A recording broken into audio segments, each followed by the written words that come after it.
ang 3 sa 20 Pinoy na inaresto dahil sa pagsasagawa ng rally sa ika-80 kaarawan ni dating Pangulong Rodrigo Duterte. Napag-alaman kasing minor de edad sila kaya't pinakawalan agad. Pero sa ngayon, hawak pa rin daw ng mga pulis ang higit 100 o 112 ng mga Pilipino. Labag kasi sa batas ng Qatar ang pagsasagawa ng rally ng walang permit.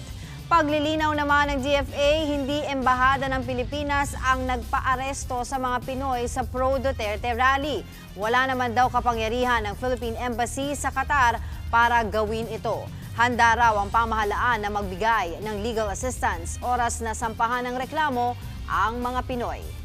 Mga kapatid, Dimples Romana po, kumpletuhin ang inyong umaga ng mga kwentong puno ng inspirasyon. Salubungin po ang bawat araw ng may ngiti at pag-asa.